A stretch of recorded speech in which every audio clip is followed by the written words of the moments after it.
യേശുവിൽ ഏറ്റവും പ്രിയമുള്ള സഹോദരി സഹോദരന്മാർ, ഇന്ന് ഗാഗുൽത്ത ഫ്രൈഡേ ആണ്. നമ്മുടെ ജീവിതത്തിലെ എല്ലാ സഹനങ്ങളും ദുഃഖങ്ങളും ബന്ധനങ്ങളും തകർച്ചകളും എല്ലാം ദൈവത്തിൻ്റെ കുരിശോട് ചേർത്ത് വെച്ച് പ്രാർത്ഥിച്ചുകൊണ്ട് വിടുതലും അനുഗ്രഹം പ്രാപിക്കുവാൻ കർത്താവ് ഒരുക്കുന്ന ശുശ്രൂഷയാണ്. മറക്കരുത്, ഇന്നെല്ലാവരും ഗാഗുൽത്തായ്ക്ക് വരണം. ശുശ്രൂഷ പങ്കെടുത്ത് വിടുതൽ പ്രാപിക്കണം. ഇനി ഗാഗുൽത്തായ്ക്ക് വരുവാൻ പറ്റാത്ത മക്കള് ഓൺലൈനിൽ നിന്നുണ്ടോ അല്ലെങ്കിൽ വ്യത്യസ്ത ചാനലുകൾ ആയിരുന്നുണ്ടോ ഈ ശുശ്രൂഷ പങ്കെടുത്ത് അനുഗ്രഹം പ്രാപിക്കണം. ഇന്നത്തെ വാഗ്ദത്ത വചനഭാഗം യാക്കോബിന്റെ ലേഖനം 4-ാം അധ്യായം 7-ാം വാക്യം. ആകയാൽ ദൈവത്തിന് വിധേയരായിരിക്കുവിൻ, പിശാചിനെ ചെറുത്തു നിൽക്കുവിൻ, അപ്പോൾ അവൻ നിങ്ങളിൽ നിന്നും ഓടി അകന്നുകൊള്ളും. ആണ് പ്രിയമുള്ളവരെ, നമ്മെ ശക്തിപ്പെടുത്തുന്ന, നമ്മെ രക്ഷിക്കുന്ന, നമുക്ക് വിജയം നൽകുന്ന തിരുരക്തത്തിൻ്റെ യോഗ്യതയാൽ ഇന്ന് പ്രത്യേക ശുശ്രൂഷയുണ്ട്.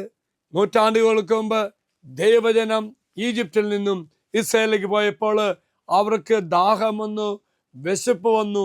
അവർ കരഞ്ഞപ്പോൾ ദൈവജനത്തിന് വേണ്ടി മോശ പ്രാർത്ഥിച്ചു. അപ്പോൾ ദാഹാത്ത ജനത്തിന് വേണ്ടി ഒരു തടാകം കാണിച്ചു കൊടുക്കുന്നു.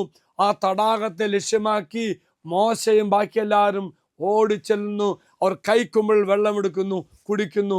ആ വെള്ളം കയ്പായിരുന്നു തിരിച്ചറിയുന്നു. വീണ്ടും അതുങ്ങൾ കരഞ്ഞു.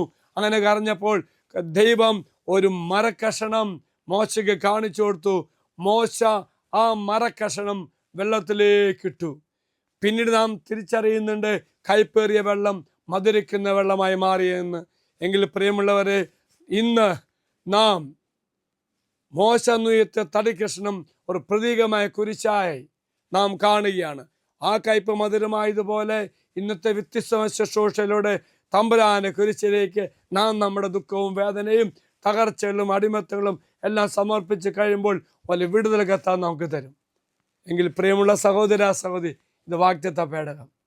നിങ്ങളുടെ ജീവിതത്തിലെ കൈപ്പേറിയ അനുഭവങ്ങൾ മധുരിക്കുന്ന അനുഭവമായി മാറ്റണമെന്ന് നീ ആഗ്രഹിക്കുന്നുവെങ്കിൽ ഈ വാഗ്ദത്ത പേടകത്തിലേക്ക് നീ സമർപ്പിക്കുക.